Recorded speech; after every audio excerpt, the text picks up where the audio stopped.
Welcome to Sanity, a podcast by the New York Sun. My name is A.R. Hoffman, and every week, along with my co-host Rebecca Sugar, we make sense out of the nonsense and bring a little bit of sanity to your week. So the quote of the week, Ari, is from evolutionary behavioral scientist and author Professor Gad Saad, who... And prolific Xer. Yes, well, I got this quote from his X account. He said, quote, "If you are a man who exhibits great excitement because Taylor Swift and Travis Kelce are getting married, you are a woman." What does that mean? I wanted to get your thoughts as a man on it. Yeah. It means only a woman, and I can say this as a woman, cares. And I'm sad to be part of my sex right now because women shouldn't care. Nobody should care except for them and their families. And they are not the new royal couple of America. Whoa! This is a real insane. hot take. I mean, a real anti-Taylor Swift. What about all the arguments that like you're seeing like conservative like influencers and stuff celebrate it? It's like marriage and like this and that and traditional. Don't care. No, this is just two people getting married. Why do we care? The moment we start caring about their personal lives is the moment we let them dictate to us how to live ours, which they often do. And I just hate this kind of idol worship in America. That the king and the queen are dead in America. Yeah, fought a revolution about that. Let's move on. Okay, I think that actually might be the most controversial thing we'll say all show. So in a way, it's all down from there, right? Okay. Okay, great. So our top story this week is a very sad one, awful beyond words, and that's the shooting at the Catholic school in Minnesota. We'll share some thoughts on that. We'll go to our Make It Make Sense section, two like really fun legal nerding out kind of topics. One is Trump's executive order on flag burning. The other is his effort to fire Lisa Cook from the board of the Fed. Just like you can count that these issues will be taught in law school classes for years to come. And then we'll talk about our I don't know. Do we have a tipping point story this week? No, it's okay. We have lots going on. It'll be kind of a grab bag. We're going to visit Paris. We're going to visit Intel, and we'll talk about a lot of things in this pre-Labor Day weekend show. Yes. So here we are. I think there's very little to say about the shooting in Minnesota that is. Well, not that there's little to say. It's horrible. I don't know. That's the first thing to say, I think, is there what could be more evil than shooting and attacking and killing and wounding children who are praying literally at Mass. We've seen, unfortunately, that religious institutions have become targets in different ways. Thinking of the Tree of Life Synagogue in Pittsburgh, of the church in South Carolina, Dylan Roof murdered people at Bible study, and now we have children killed at Mass. One thing we were talking about in the newsroom a little bit was how much to kind of platform or even just describe the shooter. This is a debate that occasionally goes on. Should the name be released? Should the photo be released? Should the manifesto be released? A lot has come out.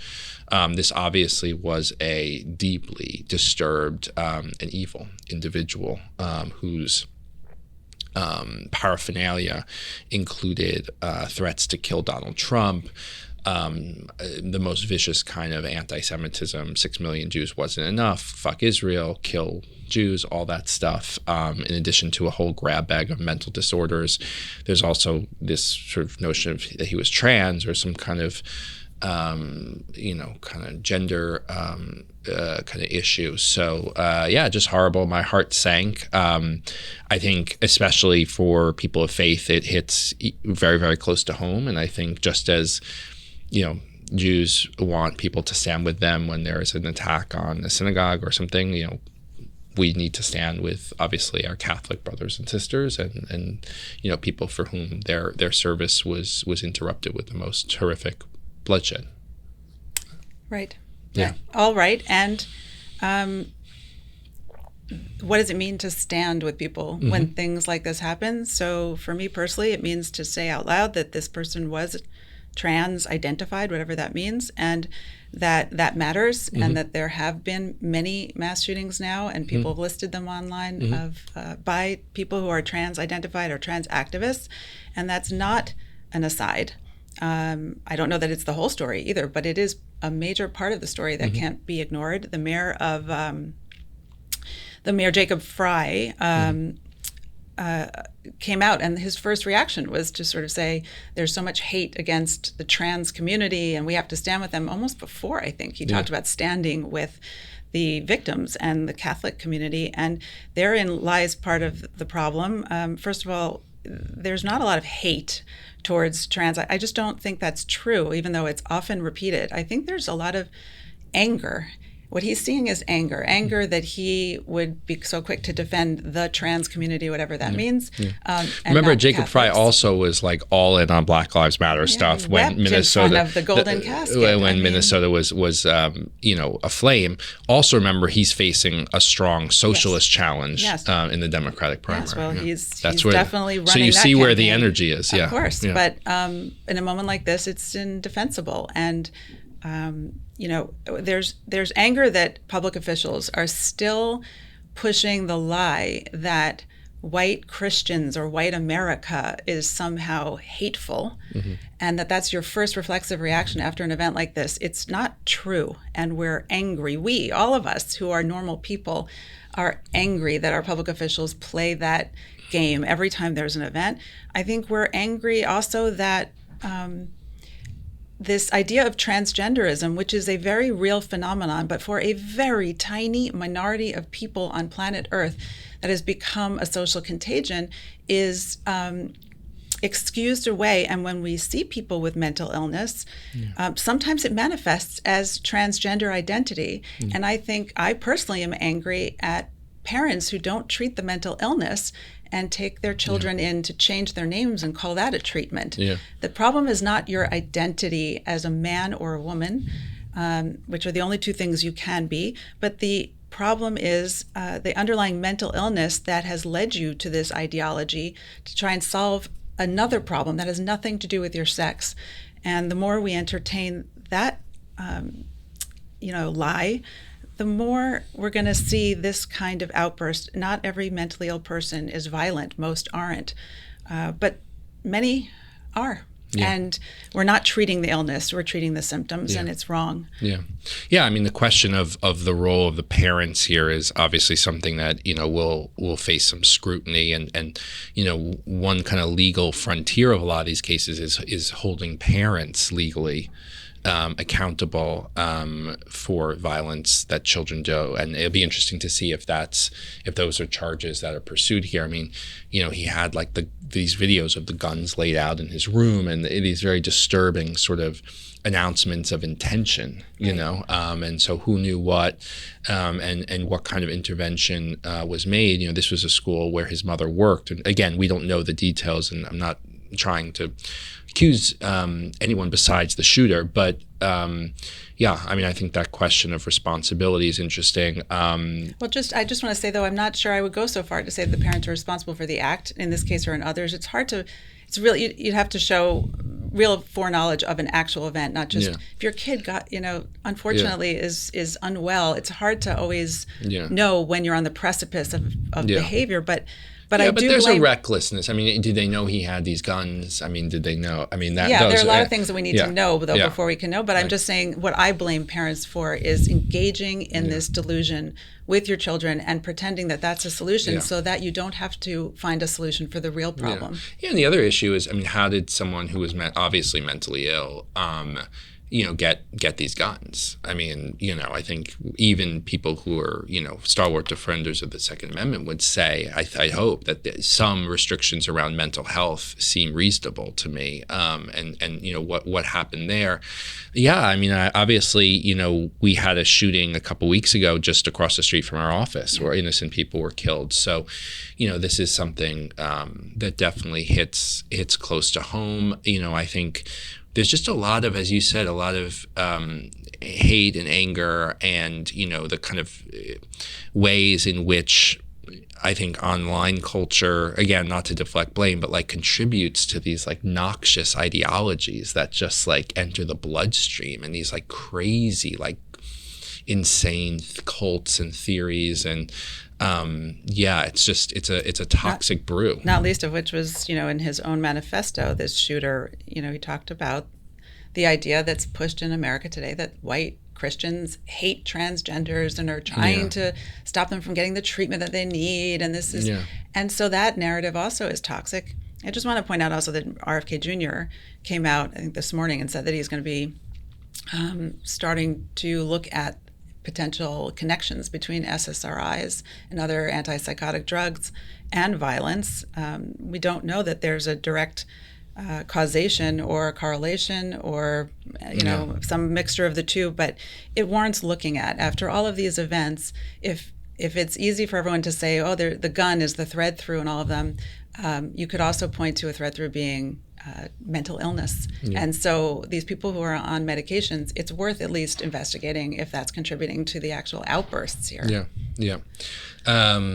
Just unspeakable. And I mean, I certainly know at Jewish, houses of worship and schools now, you have a fairly significant security presence, and it, will other, thankfully, churches have largely been blissfully free of that. Anyone can walk into St. Patrick's or walk into wherever, and I wonder, if that hardening of the security shell, unfortunately, is going to be more and more needed. Remember, there was that attempted shooting in Texas, and everybody's just with their own guns. And, there was no casualties. That's another part of this. Yeah. Also, what was the saddest thing yesterday that I saw? Just that 10-year-old boy describing what had happened to him and talking about his friend who defended him, and he said, "And my friend, draped himself over me and took a hit. He was hit," he said, and I thought that a 10-year-old boy sort of uses language like that, knows that taking a hit means getting shot, is just the worst heartbreak of all, that he even understands what that means because he just went through it. What a bad moment. Okay, so our obviously all the thoughts and prayers in the deepest way with everyone affected. Our Make It Make Sense section. So we have this Trump order banning flag burning, right? Sort of. I think the first thing to say is like a little bit like the order banning executive birthright citizenship. If you would say just like drop a Martian in and say like, is this constitutional? You'd say no, right? Flag burning has been protected by the Supreme Court, famously by Justice Scalia. The idea is that it's that's protected by the freedom of speech. Now, the question of how far does freedom of speech go, that's kind of an interesting question. It doesn't, extend indefinitely, but the view is the mainstream legal view has been that it's a political statement, no matter how awful or noxious, akin to Nazis marching in Skokie and that kind of thing. So I think the administration has sort of suggested that it's actually not going to be about the flag burning itself. It's about kind of like the surrounding activities. But the Supreme Court precedent is what it is. It's hard to see sort of getting past that. But the question of what do you do about violent protests, what do you do about disorder and chaos is, I guess, a pretty good one in today's era of like really wild street protests. Yeah, I think, the Trump administration clearly knew that there was a Supreme Court ruling on this already. So I think the goal of the CO is not to actually, try to change the law. They know they're not going to. It was to try to get Dems to bite and maybe get a bunch of them to burn some flags in the street and then have their officials defend it and use that in commercials for 2026. It's a kind of clever strategy that he's used before in a lot of other cases, but and I usually enjoy it, and I kind of liked it a little bit this time too, even though I am not in favor of banning flag burning, even though I hate flag burning. But he went too far this time. It just looked like a game. It's one thing to do it about going into DC and taking over crime, because there he really had some power to do something, and so it wasn't just a game. Here it was just a game, and don't play games. Yeah, especially with freedom of speech, right? Which is like, in a way, as we talked about a lot on this program, like the ground that the left has largely like ceded. Do you know what I mean? Like this is actually like, I think something you want to plant your flag on it, pun intended. We'll see what happens. I think you're right. I think the White House is always looking for these kind of like, I call them 80-20 issues, like issues where like the overwhelming number of Americans just like on a gut level agree. Right. And then kind of like boxing out Democrats or highlighting the extremity. It didn't seem to turn into much, but it did remind people that the people who burn the flags tend to be on the left. And that's, I think, also the goal, just to keep that in your mind as you go to the voting booth. Yeah. Yeah, and I remember when last year when Bibi, I think, spoke to Congress, I think it was, there was like lots of flag burning outside, and, it kind of like... it goes hand in hand with things like graffiti and violence against police and all that kind of thing. And just also it's a reminder to voters that the left, which is screaming about this and saying we should be able to burn our flags, which we should, are also the ones who scream the loudest when people burn a Quran or some other text and say, you can't do that. Yeah. And so he's just trying to remind people about hypocrisy in this lane as well. And it's a strategy, and I think it had its minute, but that's all it had. Yeah. Okay, I think more meatily is the effort to fire Lisa Cook from the Federal Reserve. Now, I think we'll set aside for the moment the idea of like, is it a good thing for the president to have control over the Fed? I think that's a really good question. My sense is like, no. I think like, injecting politics in an explicit way into yet another institution like is not exactly a recipe for success or credibility. But be that as it may, the issue now is, can the president fire Lisa Cook? Now, before you get to the legal, can I just point out the other question that people are raising in response to what you just said was it a good idea to have an independent Fed? And has it served American interests? It's not really the crux of this matter right now, but it is one of the background questions here that people have been asking. Yeah, and like, so that ties in, I think here, the Fed is kind of a weird animal. Like it's constructed, as a quasi-independent institution. And I think the idea was you'd want the stewards of the economy to kind of have a long-range view, right? Which is why the terms of the Fed governors and different people are longer than the presidential terms and off cycle in that way. So that's the idea. That's the intention. Whether it's actually living up to that, that's a good point to raise. Now, the Supreme Court has held that two things simultaneously. One, in the last couple months, a year, whatever, that actually the president has enormous power to fire people. The president is the head of the executive branch. The Constitution vests all of the executive power in the president. And Trump has won a number of cases at the Supreme Court that have validated his ability to fire people. So that's the first thing to say, is that actually the law has moved in his direction against lots of folks who said, he doesn't have the power to do this. He doesn't have the power to do that, right? His hands are tied. Supreme Court has rejected that and embraced an idea of a kind of powerful presidency.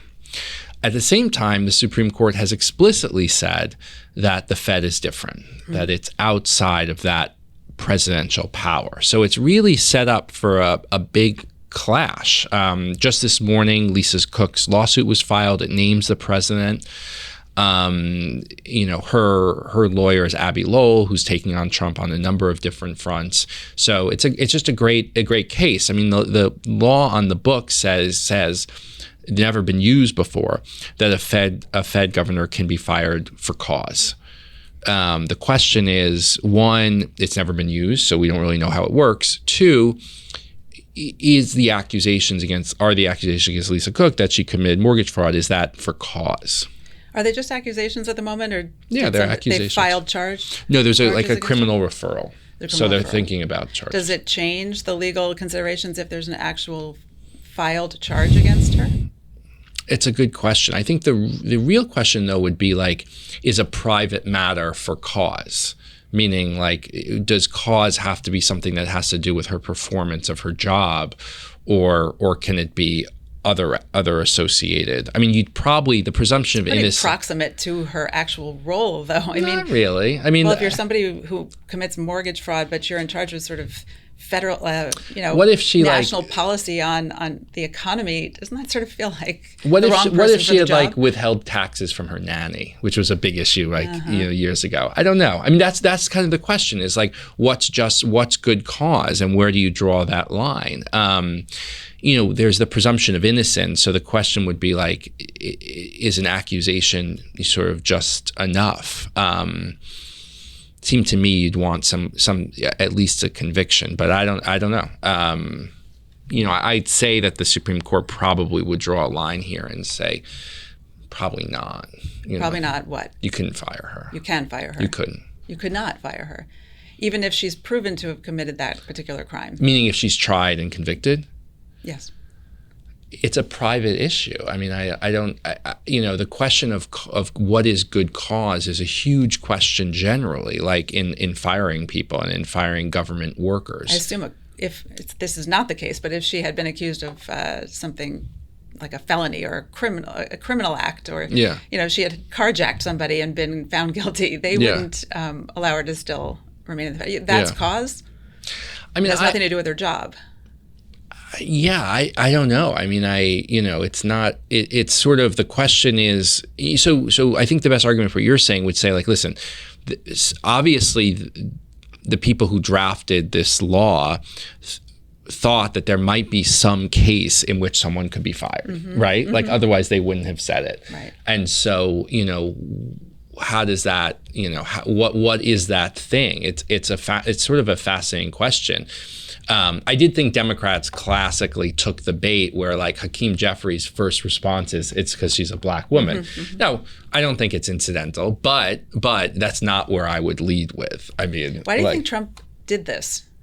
Was that the goal, to get Hakeem Jeffries to say something like that, or what's his goal? No, I think he wants to control the Fed.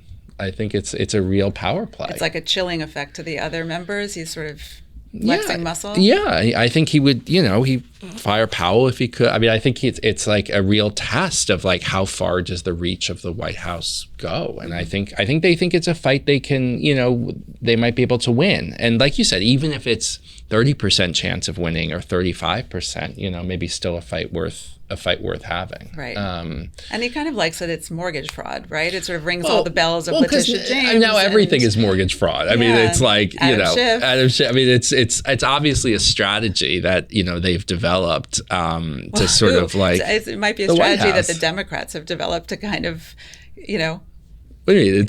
Score free money. I don't know. It feels like all the Democrats are sort of committing mortgage fraud, doesn't it? I think Republicans have too. They're just not the ones being investigated. But yeah, I mean, obviously this is a strategy to kind of disqualify and put people on the back foot. And like you said, we'll see what kind of the evidence is. There's now a special attorney at the DOJ just for mortgage fraud, Ed Martin. So, I don't know. I mean, we'll see what happens at the Supreme Court. People smarter than I will have to kind of, think through the role of the Fed going forward. Yeah. Well, let's talk about Intel then just for a minute, because it's sort of a related idea about executive control and, the economy. And there are a lot of people have hair on fire over the idea that President Trump wants the administration to take 10%. I'm old enough to remember when Obama, to save the auto industry, got involved and got called a communist. So I mean, I think there's a little bit of I'm old enough to remember when Social Security, the Republicans put forward. I'm not old enough for Social Security. The privatization of Social Security, and Bush got a huge backlash and dropped it. Right, but it was an idea the Republicans put forward, so it's not sort of anathema, right? Yeah. But, Daniel McCarthy had written a piece in the New York Sun. I thought that was made some strong arguments in defense of this 10% stake that the government wants to have in Intel. And, one of them was just strategic advantage or competitive, advantage. China has several sovereign wealth funds, trillions of dollars. We don't want to be caught behind the ball. We're in enormous debt. He had this terrific line. Did I write it down? he said in the article, a nation pays interest on its national debt, but earns interest from a sovereign wealth fund. Yeah. Right. So like the argument is, we're in tremendous debt. We're trying to recover ourselves economically. This would be a big boon in terms of, and countries like Norway, he points out, pay off 20 to 25% of their national budget with the interest from their wealth funds. Yeah. So there are reasons to do this that are not just, I want to be the king and take over the country, as Democrats have positioned this move by President Trump. I think that's, I think there are good arguments to make about, you mentioned China, like China's involvement in its economy, is that a good thing? I think if you ask most people, not sure, is that, but we're not going to solve for that. But if they're doing it, right? But if they have all that money and are spreading it around the world, we have to. Yeah, but you're having huge, crashes in the Chinese economy and that big real estate company Evergrande, partially, I think, because it's being state managed. I mean, if you're a real free markets person, you recoil from something like this and the incentive structures. That's different in that, right? The CCP literally controls everything. They're not taking a 10% stake in a free market system and saying, but it's the government has a 10% stake. That's like a regular person having a 70% stake. I hear you. I'm playing the other side of it. Yeah. But, we give them subsidies now, these major companies. So we have influence and interest. And look what happened during the Biden administration with the major tech companies. The Biden administration influenced them into censoring people without but having how much worse stake. would it have been if the government owned Facebook? I mean, with the power of the state behind that. Yeah, I guess it'd be worse. How much worse? It would have been worse? I don't know. But I'm not arguing for it. I'm just saying, in practice, de facto, don't we already have some version of this? And you're just saying it's going to be worse, but it's already there. It's just worse. Well, no, the idea is, at least in theory, is that government role is to create the conditions for companies to thrive. So that could involve subsidies, it could involve tax cuts, regulation, all that stuff. And then the free market kind of does its magic. Now, you can disagree with that. No, I agree with it in principle, but I think we saw it play out differently. That's the way it should work. But it's not, I give you a subsidy and hands off. It's I give you a subsidy and then I make a phone call. Right. So the net effect is sort of similar to what we're seeing with this 10% stake. Yeah. I don't agree with the 10% stake in principle. Yeah. Right? I hear the theoretical argument, and that's the right one. But I'm just saying we don't have to see this only through the lens of Donald Trump is trying to gobble up the whole country and take over the world. No, I think there are real economic reasons to think about this. Yeah. I guess it's just sort of like the government picking winners and losers, involving itself in different things, cutting deals, all that.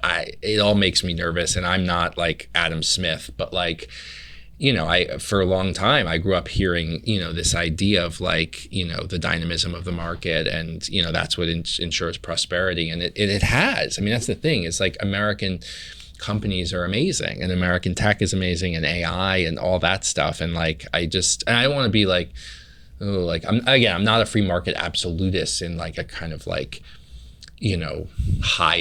Milton Friedman sense. But I just think, it's an interesting debate. I don't know that I have an answer either. I just sort of see it on the ground as not meaningfully different than I just think a useful thought experiment would be what if you change the name Donald Trump to President Bernie Sanders, and the government announced controlling the means of production? Yeah, that's what it is. It really, or what if you change the name to President AOC, and she started taking 10% stakes in these green companies and pushing that? So I think which is kind of what we did. Solar companies, many of them owe their fortunes to subsidies. Yeah, and this is a stake. I hear that there's yes, in theory, there's a difference. Yeah. I think there's no question that, and this is where we can dig down a little bit, past, as you said, the screaming politics of it, and say at a deep level, Trump's view of the economy is really something different than we've seen, certainly from the kind of Paul Ryan, George Bush right. His guiding principle is get rich. Personally and nationally. Yeah. Right? So we have So there's and that means intense government involvement. And it's not an invisible hand; it's a heavy hand, and we'll see. We'll see what happens. Okay. Everyone should read Daniel McCarthy's piece. Yeah, it's a great piece. No, I agree. And it's also just to say, it's like, it's kind of fun in a way to be living in an era when like orthodoxy seem all scrambled, you know what I mean? And kind of like, I don't know, like feeling like a founding father, are you? A little bit. Like, you know, where things seem up for grabs a little bit, and like these like really like fundamental debates about the role of government in the economy are all sort of reopening again in ways that feel kind of chaotic, but also maybe create new space for different and make us recognize ideas. that we had great founding ideas that built this country, and they didn't all work.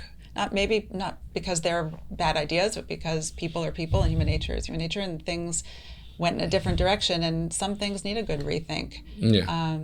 But, you know, when the person on the other side of the political aisle says that to you, it feels scary. And when you're on the other side of the aisle, you feel excited. Yeah. Okay, go ahead. Sunlight. Yeah. I just wanted to talk quickly about Nigel Farage, the leader of Reform UK. In England, he came out this last week with a comprehensive plan to address the, out of control illegal immigration problem that they have there. And he talked about removing potentially 600,000 illegal immigrants from the country, which isn't a lot considering they had, I think, 4.5 million come in over the last few years. But it was a plan that he put on the table. And then he quickly mentioned, by the way, that women and children would not be included in those numbers. They would be allowed to stay. And so, remember, of course, that Nigel Farage was the leader of the sort of Brexit party movement. Brexiteer. And one of the main, promises of the Brexit movement, and the reason that I think so many people voted for it is because they were very distressed by the rampant migrant problem in England. And this was a real abandonment of that promise to them. Because if you tell women and children that they're safe, they can stay. The men who are here will have multiple children before they are removed, and women and children will flood the zone. I mean, why wouldn't they? It's creating an incentive for more illegal immigration. So it's not solving the problem at all. And Elon Musk picked up on this online, and through his support behind Ben Habib's alternative party, which I'm forgetting the name of. Do you remember the name of his party? No, I barely remember. Reform. He has a party, and which really is. Although Musk and Farage had some falling out too, right? There was some kind of like. Does Musk fall out? Not fall out with anybody. Yeah. No, but I think it's sort of an important story to follow because it's the UK and there are important partners in the West, but also because it's emblematic of countries across the Western world that where the populations are very unhappy about the migrant issues that are plaguing them, and their politicians, even when they promise to deal with it, don't necessarily deal with it. And these other parties are growing in prominence because the people are just looking for somebody to address the actual problem. Yeah, no, it's the story of reform is a fascinating one to follow. The polls have them surging. And you have this breakup now, or crack up, where there's now a party to the left of Labour, the Jeremy Corbyn party, which could help reform in a way and sort of splinter the system. So, yeah, I mean, talk about a guy with 9 lives, Nigel Farage. It certainly seems like he'll be a player coming up. The only thing I'd say is, the idea of deportations or whatever is like in the modern moment, not 50, 70, 80 years ago, but in the current moment is like so alien to Europeans that even I'd imagine just like the goalposts are really different, So this for Farage is probably feels like going pretty far, but as you said, like maybe not far enough. I mean, one thing when I was speaking to the Beatrix von Storch, the leader of the AfD in Germany, is she'd served in the European Parliament with Farage and very much admired him, but said the scale of the problem obviously is enormous in all of these countries. Yeah, hard for me to argue that these things can be fixed, right? These problems can be fixed, and these countries have really taken in populations that it's hard to imagine moving. But that aside, I think that. Well, I mean, one way to think about it would be, you have a variety of tools. So you have to, deport some people, and then you hope that, you can deport the worst people, and then you have assimilation. Well, that was effectively his argument, right? 600,000 out of 4.5 million is. It's not nothing, right? It's not nothing, but it's not solving the essential issue that people have asked him to solve for, and that he was, put into power to solve for. Yeah. So. I don't know that that he's not going to necessarily lose the next election on this, but we've seen across Europe that it looks like this sort of what we used to call the far right sort of starts small, and the complaints and the protests in the streets, and then it builds to a critical mass, and all of a sudden governments change. And if he doesn't watch this issue, his victories will be short-lived. I think it's the people across Europe are just not going to stand for this forever. Mm-hmm. Yeah. So, good sunburn. My sunburn is a story we've been very much following at The Sun, and that is this sort of escalating tension between President Macron in Paris and, on the one hand, Bibi Netanyahu, and on the other hand, Charles Kushner, America's ambassador to France. This kind of, we could start it back all the way to the Middle Ages or Vichy or wherever you want to start. But the modern chapter of this started when Macron just a few weeks ago said that he would recognize a Palestinian state. Israel responded that was aiding and abetting anti-Semitism and terrorism and rewarding Hamas. And Charles Kushner, who has a checkered past, to say the least, and was pardoned by President Trump in his first term, really penned this remarkable open letter to Macron that was published in the Wall Street Journal, where he basically made those accusations, saying that this is not helpful for to fight anti-Semitism. But more than that, that France on a whole host of fronts has really been failing its Jews for a long time. And that the government has not been addressing this issue with the urgency that's required. Macron, flew off his nest and said it was illegal and interference in internal French politics. He summoned Kushner for a tongue lashing. Kushner sent a low-level staffer. And so it continues with the White House backing up Charlie Kushner. And I just think there's just such chutzpah for the president of France to tell Jews what anti-Semitism is, how it's made worse, how it's made better.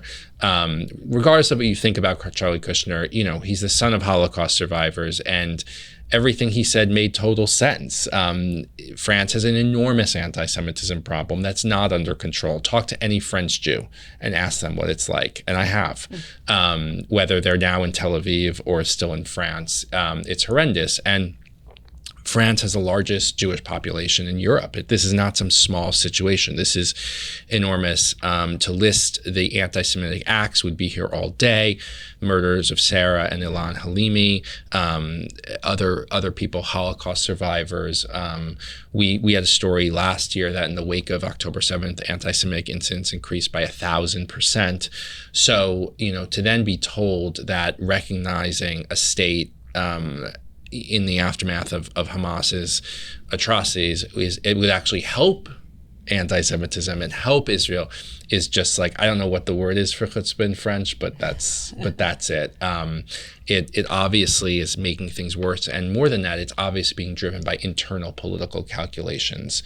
Well, that's on really Macron's part. That's the point, right? Yeah. And I wondered, on the one hand, Charles Kushner wrote that op-ed, with the intention of calling it out. But on the other hand, there could not have been any thought in his head that Macron was going to really address this issue, given his internal political considerations. Yeah. So, I don't know, it played out exactly the way one would think it would play out. I mean, it might be chutzpah of Macron, but what else would he have said? Well, I think there's this fundamental misunderstanding on the Europeans' part that somehow, this attachment to this declaration of a Palestinian state will help things. Apart from the political considerations, they don't understand that this movement is largely being driven by hostility to Jews and to Israel. And so it's kind of like... I think that's very generous of you. I don't think they are trying to help things in Gaza or in Israel much. I'm not too convinced that that's really their intention. I think they want to help themselves. For all the reasons that you just cited. They have internal populations that they have to be responsive to. And I think that's why they say what they say and do what they do. Yeah. Okay. Okay. Au revoir. Go ahead.